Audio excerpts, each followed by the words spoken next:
40 seconds away from the Apollo 11 liftoff. All the second stage tanks now pressurized. 35 seconds and counting. We are still go with Apollo 11. Very, very fine grained as you get close to it. It's almost like a powder. La ora 2:56 de minute, pe 21 iulie 1969, Armstrong a făcut primii pași pe lună și a făcut celebra afirmație: acesta este un pas mic pentru om, un pas uriaș pentru omenire. La exact 6 ore și jumătate după aselenizare, Aldrin i-a urmat, descriind peisajul ca fiind de o magnifică dezolare.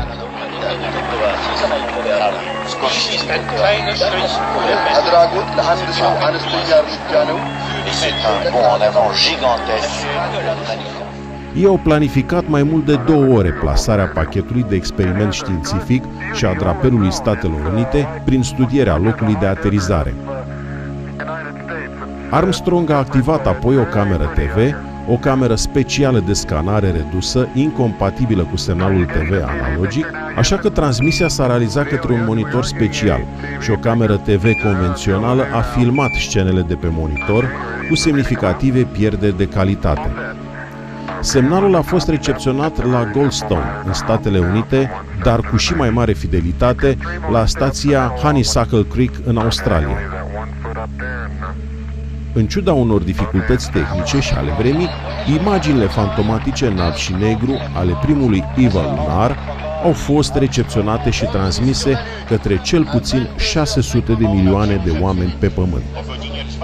Deși copii ale acestei transmisiuni video au fost salvate și sunt disponibile în lumea întreagă, înregistrările sursei originale ale transmisiunii de pe Lună, cea de scanare în ceată, au dispărut.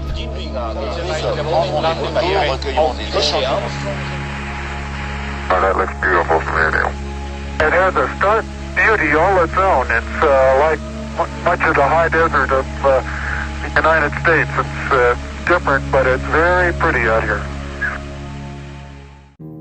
President Kennedy, a man of political, not scientific background, set the irrevocable goal of landing a man on the moon by the end of the 1960s, just days after America's first astronaut had spent a mere 16 minutes in space, not even achieving a single orbit around the Earth. We choose to go to the moon in this decade and do the other things, not because they are easy, but because they are hard. We take an additional risk by making it in full view of the world. But as shown by the feat of astronaut Shepard, this very risk enhances our stature when we are successful. The technology necessary to launch the massive Saturn V rocket and an intercontinental ballistic missile is 95% similar. When the Soviet Union launched mankind's first satellite, Sputnik, in 1957, there was grave concern that they had mastered space ahead of the United States and might use this advantage to launch a first nuclear strike from an orbit high above North America. When they also put the first animal in space, then the first man in space, then achieved the first spacewalk, the first crew of 3, and the first ever of 2 simultaneously orbiting spacecrafts, concern turned to fear and then horror as America watched their communist enemy achieve all these firsts with no hope in sight of ever catching up. President, a member of Congress said today that he was tired of seeing the United States second to Russia in the space field. I suppose he speaks for a lot of others. What is the prospect that we will catch up with Russia and perhaps surpass Russia in this field? However tired anybody may be, and no one is more tired than I am, it is a fact that it's going to take some time, and I think we have to recognize it. They secured these large boosters, which have led to their being first in Sputnik and led to their first putting their man in space. We are, I hope, going to be able to carry out our efforts with due regard to the problem of the life of the man involved this year. But we are behind. If it was impossible to better the Soviets in the space race, which was really a race of technological armaments, what could be done? How could America offset the threat of superior weaponry? Throughout the history of rivalry and war, astute generals of lesser armies than their counterparts have used deceit and misinformation as a method to achieve victory. In World War II, for example, columns of inflatable tanks were placed at locations afar from Normandy to draw German forces away from the real location of invasion. The Star Wars missile defense program rigged tests to make it seem more advanced than it really was. That's the conclusion of the General Accounting Office. The aim was to fool the Soviet Union about US military readiness during the Cold War.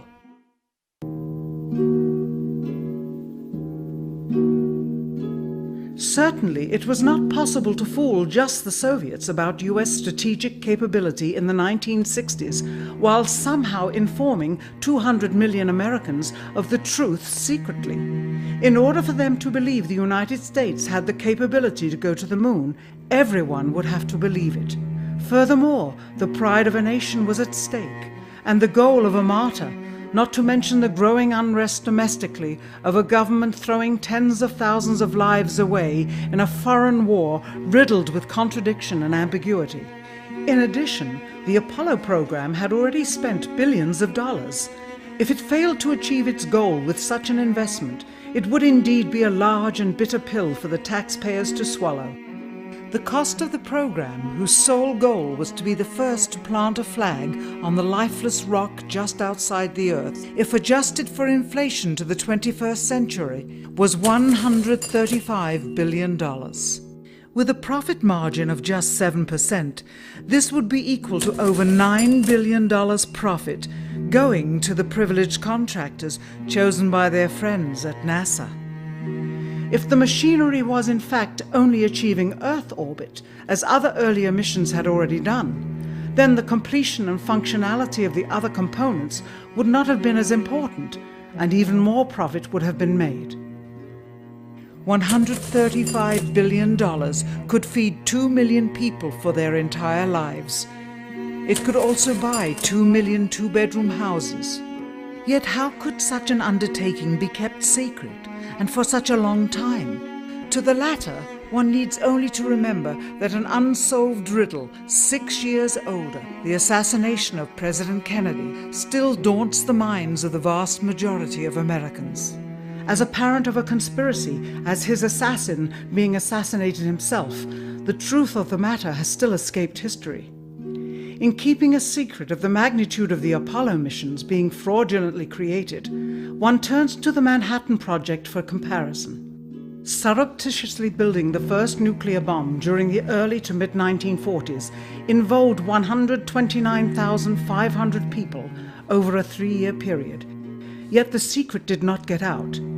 A quarter century later, the art and technology of espionage inevitably improved, narrowing dramatically the number of players in the know of a large clandestine operation. Just 1 year before the first mission to the moon, NASA launched the Tetra satellite, specifically designed to simulate flight data coming from the moon, so that the ground crews could rehearse the landing, much as the astronauts did in their own simulations.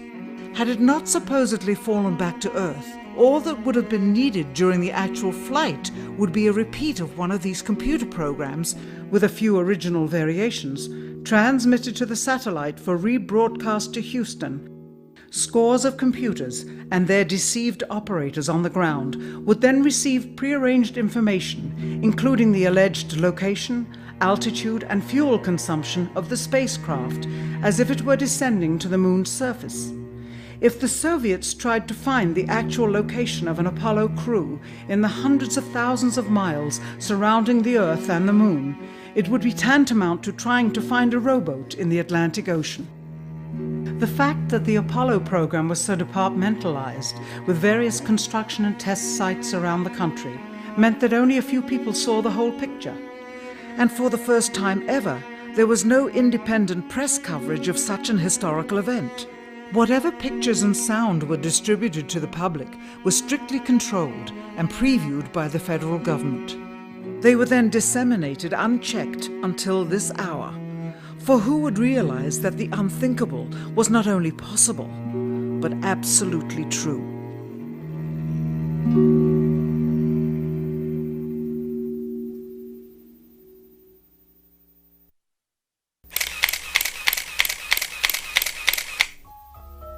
And what of the photographs? What do they tell us? On 3 separate occasions, our office asked NASA's Public Relations Department for every single picture of an astronaut on the surface of the Moon, just during the maiden voyage of Apollo 11. Many duplicates were sent. In all, fewer than 20 pictures were found, including first-hand investigation on site at the agency's vaulted archives. Quite surprising, considering the historical significance of the event. These very photographs are the same ones circulated year after year on anniversary commemorations. It is estimated that in just the first 60 minutes on the Moon, motivated by the tenuous nature of the circumstances, many more exposures could have been expediently taken. Also surprising is the scarcity of photographs of the mission's chief pioneer, Neil Armstrong. The greatest achievement in human history, and of the man whose first step echoed around the world, dawning a new age of scientific enlightenment, there is only one full-body picture of him on the Moon, besides this ghostly reflection. This one, taken by an automatic camera mounted on the side of the lunar module. Perhaps he feared liability should the whole conundrum later become unraveled. Perhaps he has forgotten that he attested to the authenticity of the event with his signature on this plaque engraved by the federal government. In fact, in the more than 30 years since the event, aside from NASA's initial press conference and the occasional brief anniversary remarks where few questions were permitted, he has never given one on-camera interview to anyone, ever. From an analytical standpoint, photographic anomalies have to be sought out with an understanding of lighting and shadows. The most straightforward is simple. When objects are lit solely by the sun, as all the scenes on the Moon were said to be, after all, lighting equipment was not only impractical, it was unnecessary in bright sunlight, then all shadows, regardless of the landscape, will run parallel with one another and never intersect, as shown by this example. In these seldom-seen photographs, obtained from a rarely used auxiliary NASA archival site, it is clear that these scenes were lit with artificial light. These shadows, which are cast at different angles, are evidence that a second light source is being used. In addition, the sun would not cause an isolated hotspot like this, only an artificial light would. Again, intersecting shadows and another hotspot. And again. And again. It is simply impossible for this picture to have been taken with sunlight on the Moon. Here, the shadows are shown to be as black as pitch. And yet here, completely in a shadow, the astronaut is lit up like a Christmas tree. How can this be? Or this, on the shadow side of the lunar module. In this magnification of an Apollo photograph, a rock, very likely a papier-mâché prop because of the crease here, is categorized with the letter C. In later releases of the same picture, the letter is gone, probably airbrushed out. Here, a crosshair, which was burned directly into the image from the film plate, and thus should always appear on top of the objects in the photograph, appears behind the object in this scene, clearly revealing a composite of 2 pictures into one. Someone apparently forgot to create a burn crater underneath the lunar module's 10,000-pound thrust engine, despite the fact that during ground tests there was a real concern for the vehicle falling into the hole the engine created as it descended. Here is a depiction based on the latest specifications and scientific data. In these enlargements, it looks as though the lunar module was simply placed there. Not even one speck of moon dust on the landing pod. As a result, all subsequent flights had to have the same discrepancy, which was explained away by the effect of no atmosphere. And what about stars? On the moon, with no atmosphere, they must have been quite a sight to behold. Yet there is seldom any mention of them, if ever, by any of the astronauts on any of the missions. Undoubtedly, creating a mural with all the constellations properly placed in the sky would have been virtually impossible to create accurately, much less realistically. A competent amateur astronomer would have been able to call attention to the slightest error in measurement. The answer? Not to talk about the stars, ever. In their post-flight press conference, it was the only question to which Neil Armstrong responded with an absence of memory. When you looked up at the sky, could you actually see the stars and the solar corona in spite of the glare? We were never able to see stars from the lunar surface or on the daylight side of the moon by eye without looking through the optics. I don't recall during the period of time that we were photographing the solar corona what stars we could see. I don't remember seeing any. Years later, though, Michael Collins would remember seeing the elusive stars and wrote about them in Expeditions to the Moon. It seems his memory improved the older he got. Why don't stars appear in any of the photographs? Simply because the proper, mostly closed exposure setting for the camera's iris, set that way to compensate for the bright sunlight on the moon's surface, completely diminished the faintness of relatively distant specks of diminutive light. This answer is true. It does not, however, explain why they never took any pictures of the stars by themselves, with an exposure setting perfect for them. While they took 3 automobiles to the moon, they never took a photographic telescope. Had they done so, they would have been able to see farther into the universe than had ever before been realized.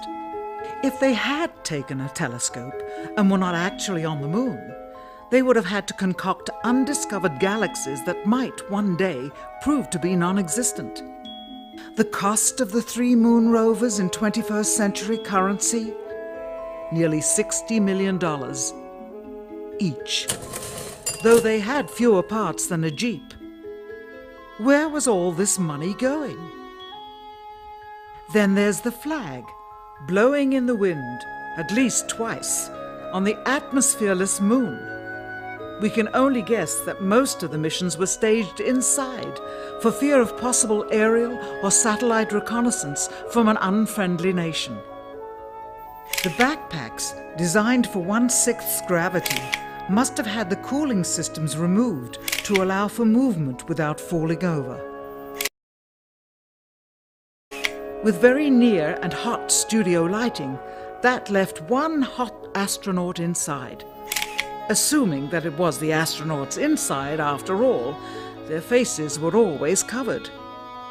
The necessary mammoth amounts of air conditioning were probably responsible for the air current. Here the editor cuts to a still shot of the flag, just as the effect becomes noticeable. Here it is unchecked.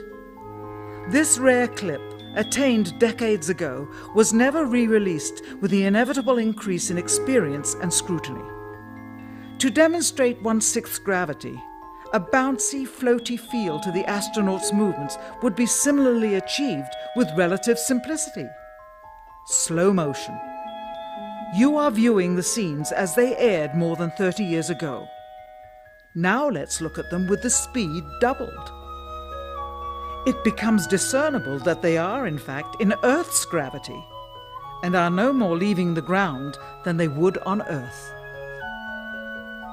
It is clear from these rarely seen color television pictures that the crew of Apollo 11 brought a high-resolution color video camera with them on their mission, yet the only pictures broadcast live from the moon's surface were these from a low-definition black and white camera.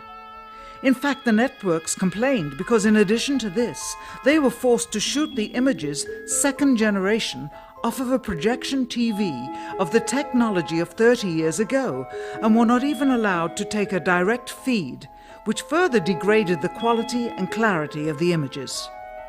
Perhaps this was precisely what NASA and the federal government had in mind. After all, it was a first, regardless of where they were. Better to open up their debut mission with fuzzy pictures and numerous blackouts, rather than show too much revealing detail of a false scene that was yet unproven. And finally, the element that seals their fate. Of all the footage of Apollo 11 requested from NASA over a 5-year period, one gem was discovered just before the completion of this documentary. An old reel received by mistake.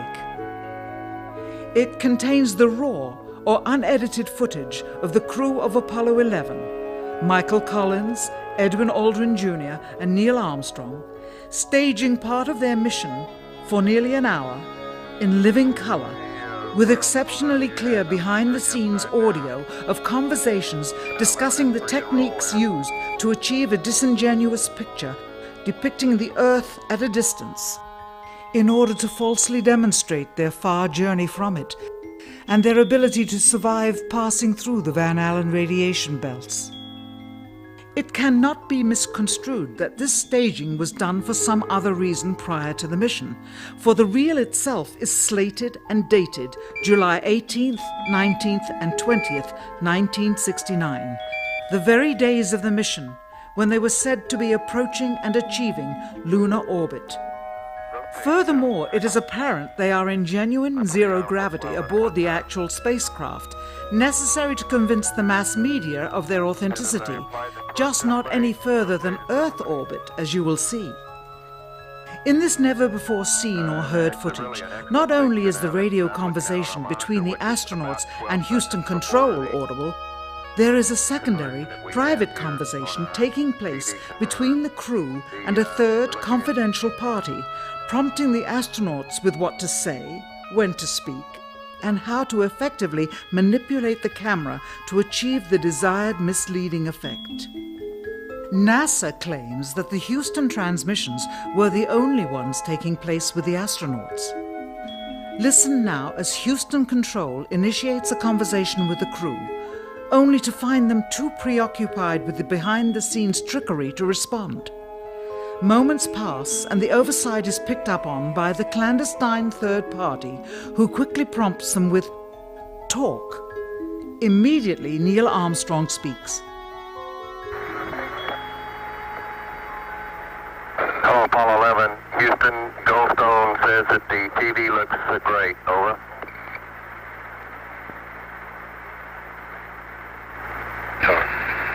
Okay, Roger. We're mapping in on Earth. Again, the illusion they are attempting to create is the Earth at a distance to demonstrate their far journey from it and their ability to survive passing through the Van Allen radiation belts. Understand, too, that only about 20 seconds of this raw footage was ever broadcast to the public, and these conversations discussing their deception were believed to be private, until now. Here they discuss that these television transmissions were in fact not broadcast live as everyone believed. They were first screened and edited for playback later. Roger, Neil, we just wanted a narrative such that we can, when we get to playback, we can sort of correlate what we're seeing. Thank you very much. Here they discuss the fact that they have turned out the lights and have blocked out sunlight from entering the spacecraft through the other windows, as to not cause any reflected light to fall onto the spacecraft's wall in the foreground. Okay, very good. Well, we shut out the sun coming in some of the other windows into the spacecraft, so it's looking through the number one window, and there isn't any reflected light. The reason this was done is so that the truth of the matter would not be revealed. It is this. Though the federal government would have you believe that this is a view of Earth from a distance out of the spacecraft's window as it nears the moon, it is not. What they have ingeniously done is placed the camera at the back of the spacecraft and centered the lens on a circular window in the foreground, outside of which it is completely filled with the Earth in low orbit. The circumference of the window then appears to be the diameter of the Earth at a distance, with the darkened walls of the spacecraft appearing to be the blackness of space around it. That is why they wanted the interior dark and blocked out the sun from entering through the other windows. Here you can see the extruded window, probably 2 inches thick at the bottom. This is because the Earth's shine is coming in at a downward angle. It also causes the Earth to appear to be an irregularly shaped circle, for you are seeing the outside of the window at the bottom and the inside of the window at the top, which together form 2 different sized halves of a circle. Subsequently, this take was never used.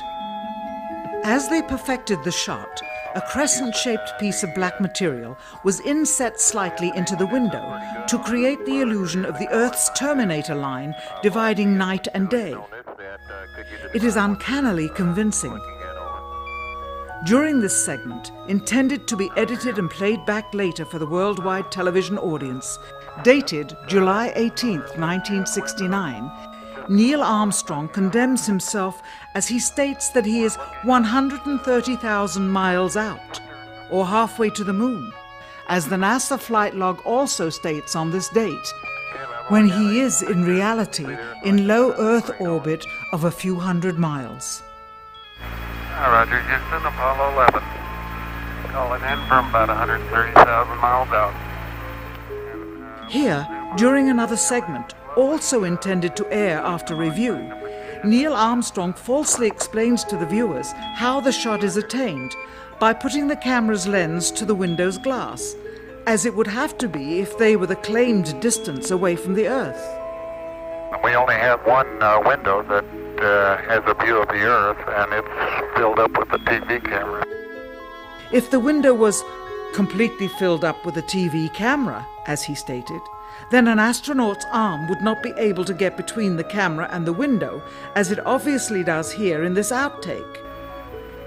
South America becomes invisible just off beyond the terminator or inside the shadow. You can also notice how the astronaut operating the camera reacted to the mistake by attempting to pan away from it. Blue gas, see white bands of major cloud formations across the Earth. This is a segment that they believed wasn't even being recorded, much less suitable for broadcast, for the lens was being zoomed out and the scene was being changed to that of an interior of the astronauts at work, and apparently the stop button popped back up on the recorder without notice. Here is the diffused work light that they used to see camera controls, but not throw light onto the spacecraft's wall. Here they remove part of the crescent insert.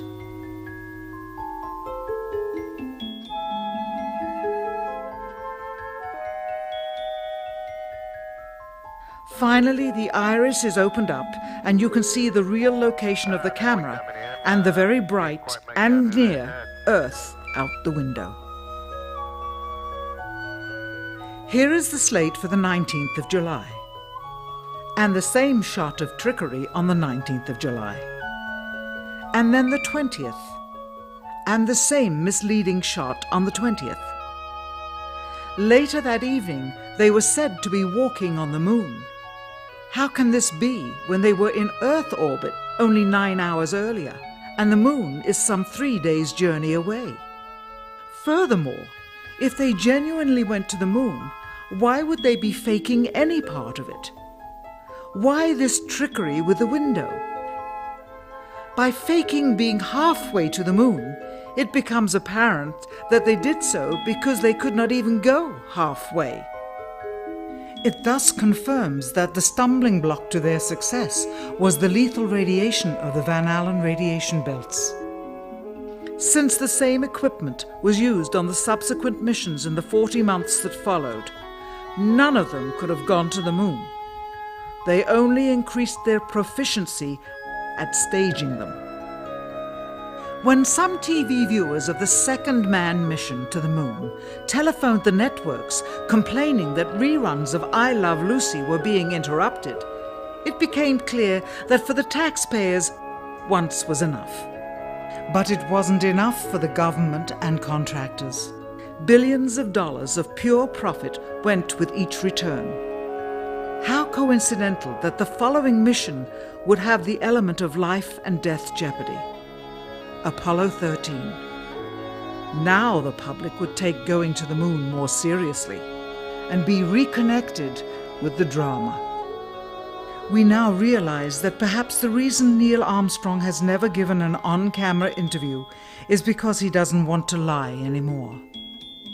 What threats may have been made upon such honorable men or their families to possess their reluctant cooperation and later ill feelings towards perpetuating this still darkened hour in American history. NASA's highest-ranking official, James Webb, resigned without explanation just days before the first Apollo mission. Why, when he was on the threshold of achieving the greatest accomplishment of his career? All 3 Apollo 11 astronauts also resigned shortly after their return. On the 25th anniversary of the event in 1994, Neil Armstrong made a rare public appearance and held back tears as he spoke these brief cryptic remarks before the next generation of taxpayers as they toured the White House. Today we have with us a group of students among America's best. To you we say, we have only completed a beginning. We leave you much that is undone. There are great ideas undiscovered, breakthroughs available to those who can remove one of truth's protective layers. He is that layer. Perhaps someday soon, with the uncovering of this footage and its meaning, the true patriots of America will rise up or come forward and free the citizens and themselves from the sin that so easily entangles and from a federal government that needs to have the gangrene cut off. Even if the government's destruction would come from the truth, then it is not worthy to stand, and its betterment would inevitably follow. All of us are mortal. All of us will die. Perhaps the seeking of a clear conscience before that hour will motivate the truth into the light. Perhaps as citizens we should offer amnesty for this and other crimes of history, for facts from those involved before the truth perishes with them. Why must we wait until the year 2017 to open the Kennedy assassination files? Perhaps they will not even be opened then, for the law that reluctantly stipulates their release says so with this clause, quote, with the exception of documents certified for continued postponement by the President. Whoever believes the citizens to be too immature for the truth are too immature for power. The truth will always set us free.